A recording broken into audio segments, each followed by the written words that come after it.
오늘 함께 나눌 그 본문이 요한복음 18장 39절에서 19장 16절. 18장 39절 읽겠습니다. 6월절이면 내가 너희에게 한 사람을 놓아주는 전례가 있으니 그러면 너희는 내가 유대인의 왕을 너희에게 놓아주기를 원하느냐 하니 그들이 또 소리질러 이르되 이 사람이 아니라 바나바라 하니 바나바는 강도였더라.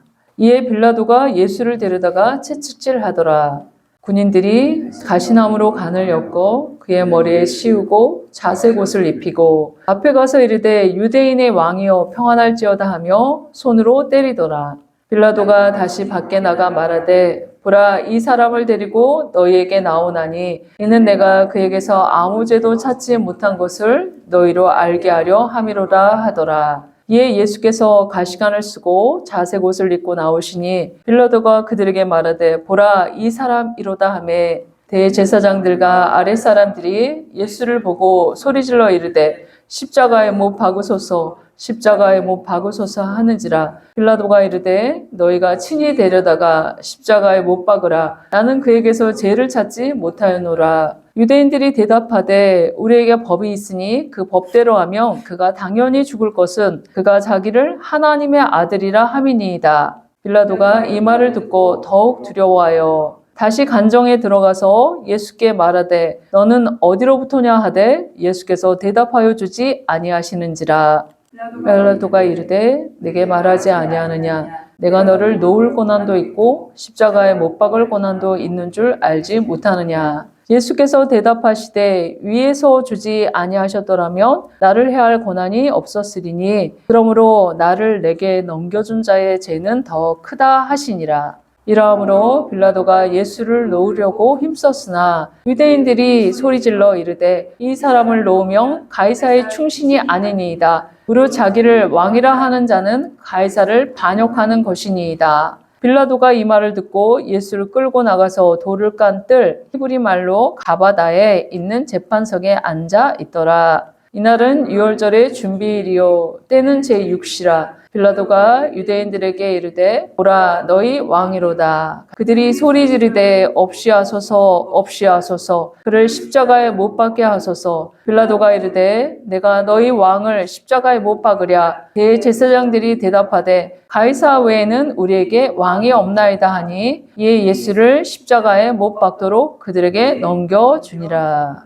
아멘. 설교의 제목은 뭐죠? 예수님을 죽이는 종교와 정치입니다. 오늘 본문은 종교 지도자들의 음모와 또 세상 권력의 결탁으로 예수님을 십자가 처형으로 몰아가는 과정을 다루고 있는 본문입니다. 로마 총독 빌라도는 예수님에게서 어떤 혐의점도 찾을 수가 없었습니다. 그랬기에 그는 무죄를 선언하고 예수님을 풀어줘야 하는 것이 정치 지도자의 양심인 것이죠. 그러나 빌라도는 그렇게 하지 않았죠. 당시 유대 기득권 세력들인 이 대제사장들과 무리들의 마음도 얻어야 했기 때문에 예수님을 바로 풀어주지 않고 고작 타협안을 냅니다. 그 타협안 첫 번째, 예수님이 갈릴리 나사렛 출신이라는 것을 착안해서 아하, 갈릴리 분봉한 헤롯에게 토스한 것입니다. 누가복음 23장에 보면 6절 7절에서 빌라도가 듣고 그가 갈릴리 사람이냐 물어 헤롯의 가날에 속한 줄 알고 헤롯에게 보내니 그때 헤롯이 예루살렘에 있더라. 우리가 항상 토스 목회라고 얘기하는데 여기는 토스 정치를 하고 있습니다. 헤롯이 자기 가나라에 있는 예수 청년을 잘 정리할 줄 알고 이렇게 토스한 거죠. 그랬더니 이 헤롯이 정말 보고 싶었어요. 그 청년 예수를. 그런데 아무 능력, 아무 기적도 행하지 않자 업신여기고 희롱하고 빛난 옷을 입혀서 네가 왕이냐 하면서 빌라도에게 다시 토스하는 거예요. 그래서 빌라도는 이제 고심하고 고심하다가 두 번째 타협안을 냅니다. 그것은 유대인의 최대 명절일 때 유월절 제수 한 명을 풀어주는 이들의 전통적인 갈례를 이용하면 되겠다 해서 예수 청년을 특사로 내보내주려고 머리를 쓴 것입니다. 요한복음 18장 39절에 보면 같이 읽어봅시다. 유월절이면 내가 너에게 한 사람을 놓아주는 전례가 있으니 그러면 너희는 내가 유대인의 왕을 너에게 놓아주기를 원하느냐 하니. 네. 빌라도는 얼마 전 예수님이 예루살렘에 입성할 때 떠들썩하게 호산나 호산나 환호받으면서 들어온 걸 이미 첩보를 통해서 들었습니다. 그걸 기억했기 때문에 아마도 유대인들의 인기 절정인 이 청년 예수 무리들에게 의견을 이렇게 던져보면 아마 다수의 동의하에 풀어줄 것이라는 그런 자신이 있었던 것이죠. 그래서 이제 무리들에게 예수 풀어줄 거라는 이 생각을 하고 이제 생각하고 있는 거죠. 그런데 이 무지몽매한 이 백성들이 그 대제사장과 하수인들이 던진 그 떡밥에 이미 매수되어 있었다는 사실은 몰랐던 거예요. 마태복음 27장 20절에 보면 대제사장들과 장로들이 무리를 권하여 바라바를 달라하게 하고 이렇게 선전선동으로 돈도 집어줬겠지요. 모아주어서 이렇게 얘기하는 사람한테 일당 20만 원. 그러면 바라바를 풀어주고 예수를 일당 20만 원이면 그것만 1시간 외치면 되는 거예요. 그러면 20만 원 받고 가는 그런 무지몽매한 백성들이 이 예루살렘에도 너무 많았던 것이죠. 그래서 대제사장과 종교 지도자들은 그들의 권위가 이 예수 청년 때문에 흔들리는 거 견딜 수 없었습니다. 자신들의 그 기득권의 그 탄탄함이 깨지는 거 너무 싫었거든요. 그래서 유대인들을 선전하고 선동하고 여론을 조장해서 군중들을 이미 설득해 놓은 상황입니다. 요한복음 18장 40절에 보면 이제 그들이 설득당한 그들이 뭐라고 합니까? 그들이 또 소리질러 이르되 이 사람이 아니라 바라바라. 아니 바라바는 강도였더라. 그들이 무지성인 이 군중들이 로마가 이미 체포해서 가두어 놓았던 바라바를 도와달라고 요구한 것입니다. 근데 여기서 이는 강도였더라라고 기록되어 있는데 레스테스라는 이 헬라어 언어는 약탈자, 산적이라는 의미를 갖고 있다고 해요. 그러니까 바나바는 당시 로마 제국을 대항해서 이 싸웠던 아마도 셀로 땅이나 열심당원이었을 것으로 추정하고 있습니다. 그래서 자신의 이상을 실현하기 위해서 살인과 폭력을 일삼았던 그런 바라바를 놓아주라고 군중들이 이렇게 외치는 거예요. 그런데 여기서 바라바의 이름이 참 오묘하게 이 이름의 뜻이 아랍어로 아버지의 아들이라는 뜻이에요.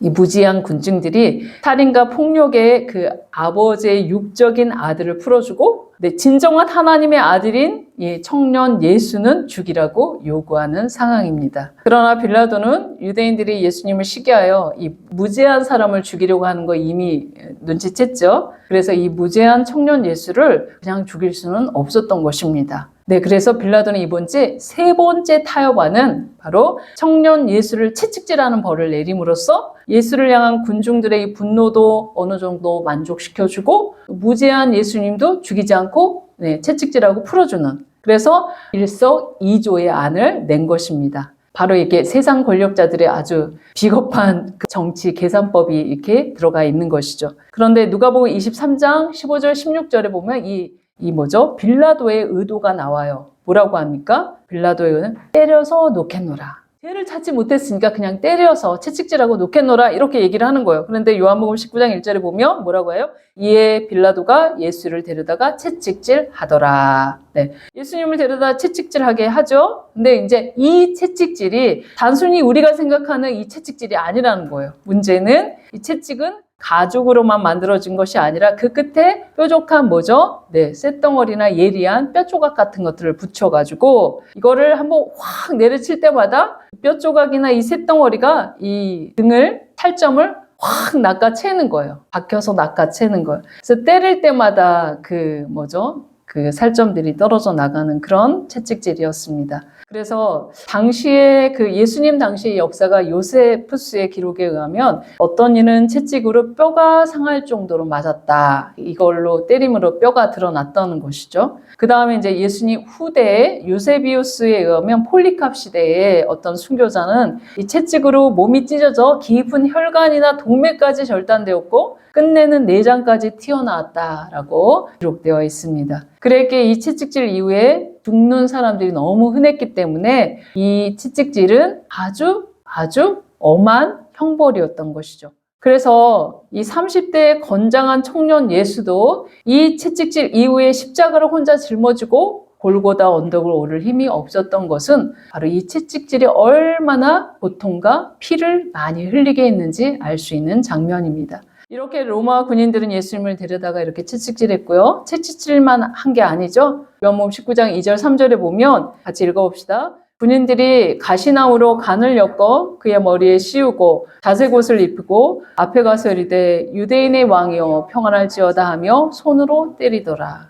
이 군인들 얼마나 야비합니까? 군인들이 예수님께 가시관을 씌우고 자색옷을 입히며 조롱하며 손으로 때렸다라고 표현하는데 왜 이렇게 했냐면 유대인들이 예수가 자칭 유대인의 왕이라고 주장한다고 했기 때문에 그를 그 고발한 제명이 그거였기 때문에 로마 군사들은 예수님을 머리에 왕관을 씌워준 거죠. 가시나무를 엮어서 왕관을 씌워주면서 조롱하고 고통을 주었던 것입니다. 당시 왕이 입었던 옷은 이렇게 자색 옷, 보라색 옷으로 황제가 입었던 옷의 색깔로 일반인들은 입을 수 없었던 옷이죠. 그런데 비스무리한 옷을 입혀서 예수님을 모독하기 위해서 자색 옷을 입혔습니다. 그리고 3절에 이렇게 보면 앞에 가서 유대인의 왕이여 평안할지어다 라고 손으로 때렸다라고 표현되어 있는데 이 헬라어 원어로 이걸 보면 반복용법의 표현으로 써 있어요. 그래서 한 사람만 와서 이렇게 유대인이여 평안할지어다 하고 때린 게 아니라 그 많은 군사들이 돌아가면서 예수님 앞에 나와서 신하인 척 연기하면서 한 명씩 돌아가면서 예수님을 조롱하고 모욕하고 때렸다는 그런 표현이에요. 마가복음 15장 19절에 보면 갈대로 그의 머리를 치며 침을 뱉으며 꿇어 절하더라. 갈대를 가져와서 네가 왕이지? 네가 왕이지? 침을 뱉으면서 왕이시여 하면서 이렇게 모욕하고 주먹으로 때리고 진짜 예수님은 이처럼 무자비한 폭력과 조롱과 모욕을 당하시고 있는 것입니다. 근데 이렇게 죽을 만큼 무자비하게 채찍질 당하신 예수님을 빌라도는 군중 앞에 다시 이렇게 세웁니다. 한 번 더 군중들 앞에 나는 아무 죄도 찾지 못했다고 이렇게 선언하면서 군중들 앞에 예수님을 세워요. 왜? 이렇게 군중들을 세우면 그 처절한 이 예수를 바라보고 군중들이 좀 마음이 누그러질까봐 이렇게 보여주는 거죠. 그런데 이 고통이 어디에 기록되어 있냐면 예수님이 오시기 전 700년 전에 이미 이 모습을 생생히 예언으로 본 누가요? 이사야가 기록해 놓은 책이 있는데 이사야 53장 5절입니다. 같이 읽어봅시다. 그가 찔림은 우리의 허물 때문이요 그가 상함은 우리의 죄악 때문이라. 그가 징계를 받음으로 우리는 평화를 누리고 그가 채찍에 맞음으로 우리는 나음을 받았도다.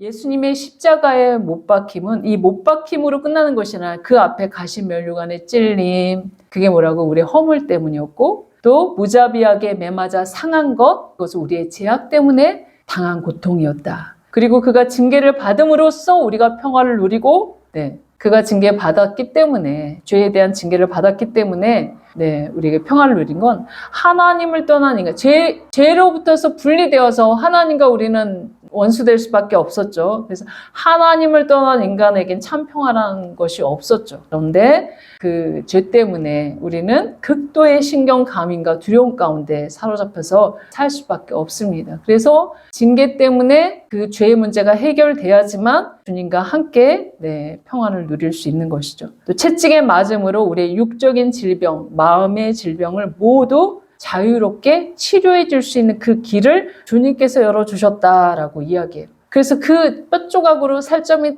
떨어지고 뼈까지 드러나고 막 근육과 막 힘줄이 다 아작이 날 정도로 채찍을 맞은 이유가 우리의 정신적인 병, 육체적인 병을 치료하기 위해서 그러셨다라고 이야기해요.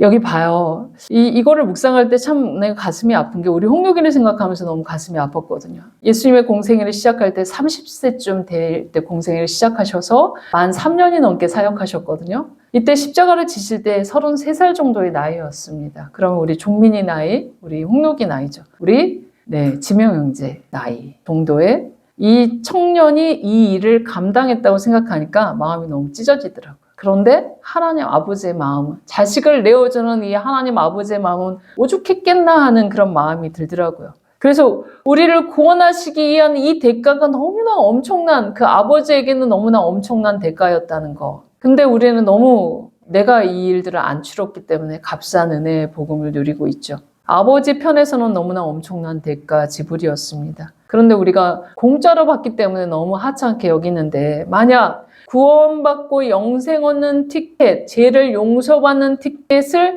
돈으로 사야지만 그렇게 그 티켓을 얻는다고 하면 그 얼마를 우리가 지불해야 될까요? 일평생 벌어서 상납해도 그 티켓 한 장을 얻을 수 없기 때문에 그냥 은혜로 공짜로 풀어주신 것입니다. 그런데 그 하나님 짤이, 하나님 아들의 짤이를 너무나 우리는 가볍게 생각한다는 것이죠.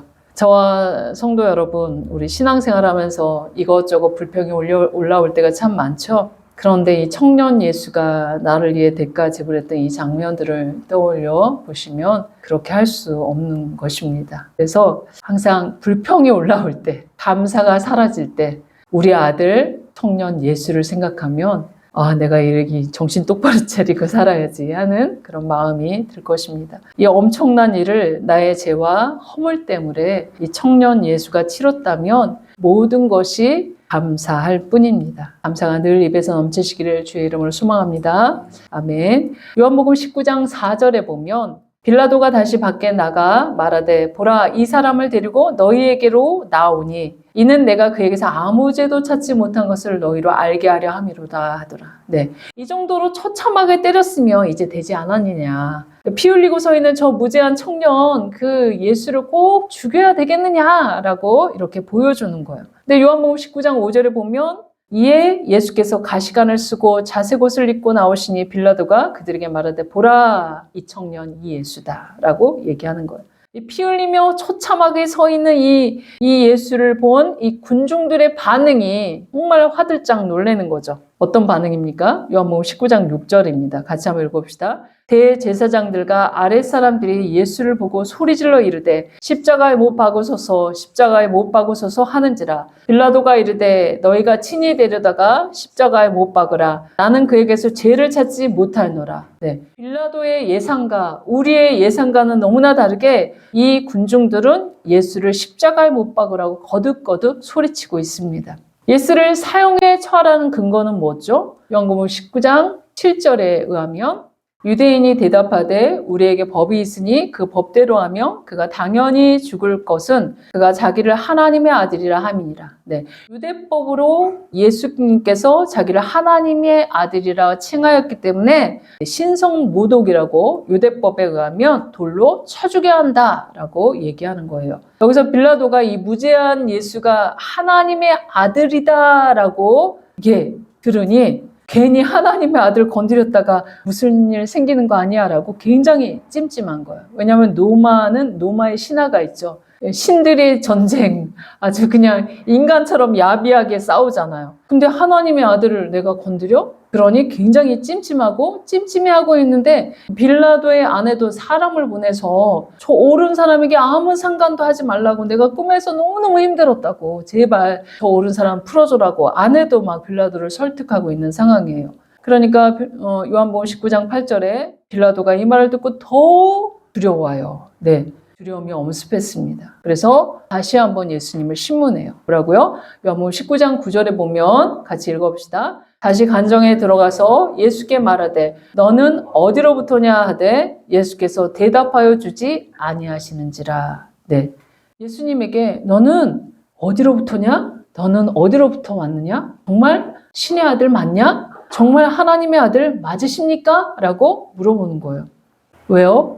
빌라도가 지금 두려움에 빠져 있기 때문에 두려운 거예요. 하나님이 없는 자들은 사단에게 매여 있기 때문에 혹시 내게 뭐 해가 되지 않을까 봐 두려운 거예요 지금. 근데 예수님이 그 두려워하는 그 빌라도에게 내가 하나님의 아들이다 라고 말했다면 벌벌벌 떨면서 무죄 석방 돼서 특별로 긴급 석방 이렇게 떴을 것입니다. 그런데 예수님은 그 벌벌 떠는 본질을 알았기 때문에 묵묵부답이신 거예요. 대답하지 않으세요. 예수님이 가야 할 아버지가 주신 잔을 마셔야 했기 때문에 그렇습니다. 예수님의 묵묵부답에 너무 답답한 빌라도는 19장 10절에 보면 뭐라고 합니까? 빌라도가 이르되 내게 말하지 아니하느냐? 내가 너를 놓을 권한도 있고 십자가에 못 박을 권한도 있는 줄 알지 못하느냐? 하면서 막 다그치는 거야. 내가 말하지 않을 거야? 내가 너를 놓아줄 권한도 있고 십자가에 못 박을 권한도 있는 줄 모르냐? 말 좀 해라 좀. 말 좀 해봐. 답답해 죽겠네. 이런 거예요. 그럼 빌라도에게 예수님이 이렇게 말씀하시죠. 19장 11절 같이 읽어봅시다. 예수께서 대답하시되 위에서 주지 아니하셨더라며 나를 해할 권한이 없었으리니 그러므로 나를 내게 넘겨준 자의 죄는 더 크다 하시니라. 네. 예수님은 빌라도가 가진 권한은 위에 계신 하나님이 주시지 않았다면 받지 못하실 것이다 라고 표현하는 것은 바로 만왕의 왕 내가 나를 해하도록 너에게 권한을 주었다라고 말하고 있는 것입니다.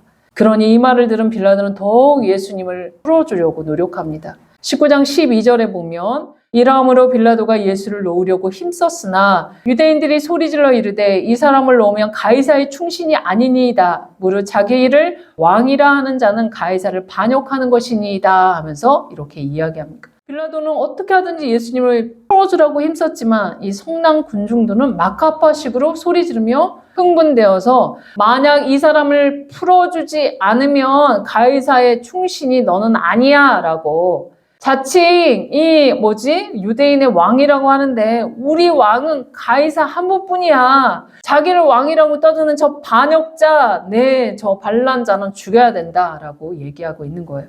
그런데 이 얘기를 들은 이 빌라도는 너무나 무시무시한 내용입니다. 왜냐하면 당시 로마 황제는 티베리우스였는데 이 사람은 아주 냉정한 폭군이었어요. 그래서 만약 유대 기득권 세력들이 이 로마 황제에게 이 자칭 유대인의 왕이라고 이 사람들의 인기를 얻어서 예루살렘에 등장한 이 청년 예수를 만약 이 빌라도가 죽이지 않으면 티베리우스 황제에게 이 빌라도가 이렇게 반역을 저지르고 있다고 꼰질르고 밀고 하게 됩니다. 그럼 만약에 이 티베리우스 황제가 이 얘기를 들었다면 이 사람이 불신의 정치의 끝판왕이었거든요.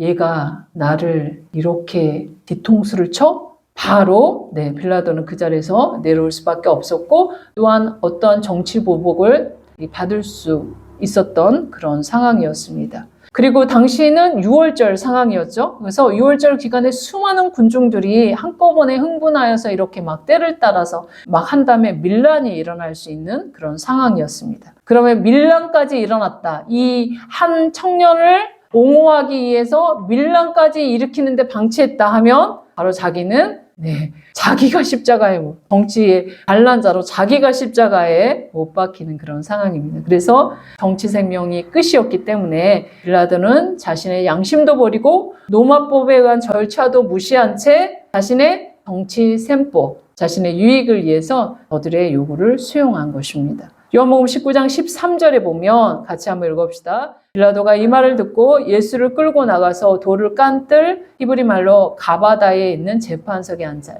최종 판결하려고 재판석에 앉아 있죠. 어떤 판결했죠? 19장 16절에 보면 예수를 십자가에 못 박도록 그들에게 넘겨주니라. 결국 십자가형 뭐죠? 국가 전복죄, 내란 성동죄, 내란이 아닌데 내란 성동죄로 십자가형을 언도한 것입니다. 요한복음 19장 15절에 가면 그들이 이 재판에서 이 판결을 언도할 때까지 소리 지르는데 뭐라고 해요? 그들이 소리 지르되 없이 하소서 그를 십자가에 못 박게 하소서. 빌라도가 이르되 내가 너희의 왕을 십자가에 못 박으랴. 빌라도는 끝까지 얘기하죠. 근데 제사장들이 대답하되 가이사 외에는 우리의 왕이 없나이다. 이제 가이사를 들먹거리니까 빌라도가 할 수 없이 이렇게 내준 거예요. 로마의 황제의 가이사 외에는 우리에게 왕이 없다.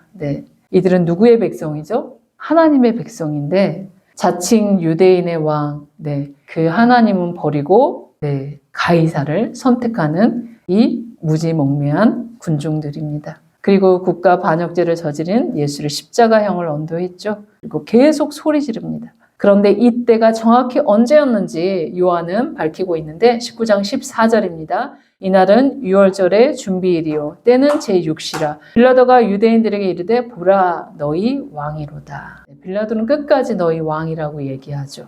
예수님이 십자가 처형을 앞둔 시점이 유월절의 준비일이라고 언급하는데 제6시라고 하면 당시 로마 시간으로 오전 6시에서 9시 사이를 제6시라고 불렀습니다. 유대인들에게는 하루는 언제부터 시작하냐면 해질 무렵부터서 하루가 시작하거든요. 그래서 다음날 해질 무렵까지가 하루입니다. 그러면 1월 14일 유월절 하루 동안에 벌어진 일이 이 일입니다. 바로 주님은 유월절이 시작되는 14일 저녁에 제자들과 유월절 만찬을 마친 후에 그날 밤 감람산에서 체포되시고 새벽과 아침까지 신문을 당하신 뒤에 여전히 유월절인 14일 오전에 9시에 십자가에 달리셨던 것입니다. 네. 그리고 오후 3시경에 숨을 거두시고 성소 휘장이 위로부터 아래까지 찢어지면서 하나님과 우리 사이 막힌 담을 허시고 자신의 육체로 그 일들을 행하셨죠. 이게 바로 유월절 정월 14일 하루 동안에 벌어진 일이다. 네, 유월절 제물로 예수님은 그렇게 오셨던 것입니다.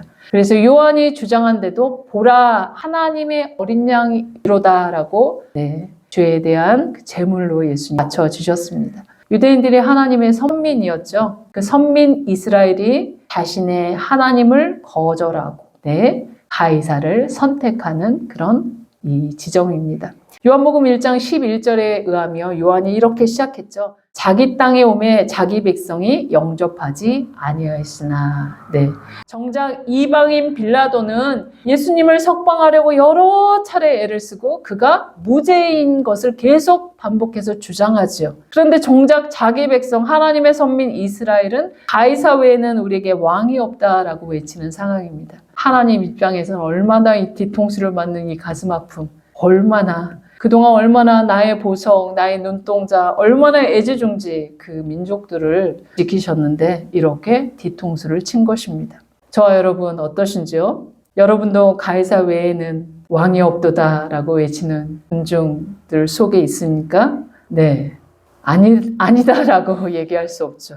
이스라엘 백성들도 나름 하나님을 잘 섬기는 백성들이었습니다. 유월절 절기도 잘 지켰고요. 율법대로 살려고 무진장 애를 썼던 민족입니다. 그런데 결정적으로 그들은 종교의 외피를 입었지만 진정한 하나님의 자녀의 모습은 아니었던 것을 오늘 본문은 이야기해주고 있는 것이죠. 신앙보다는 세상의 힘과 권력 앞에서 납작 엎드리는 그런 모습이죠. 빌라도도 자신의 이익을 위해서 이리저리 끌려다니는 그런 정치꾼이었습니다. 저와 성도 여러분들도 이들의 모습에서 결코 자유로울 수 없는 지성을 가진 사람들에게 늘 주님 앞에서 점검하면서 살아야지 순간 우리의 왕도 가이사가 될 수 있습니다. 그래서 무지몽매하고 무지성인 저들처럼 예수님을 십자가에 또 못 박을 수 있는 그런 죄의 본성이 우리 가운데 고스란히 있기 때문에 저와 성도 여러분은 어떻게 해야 될까요?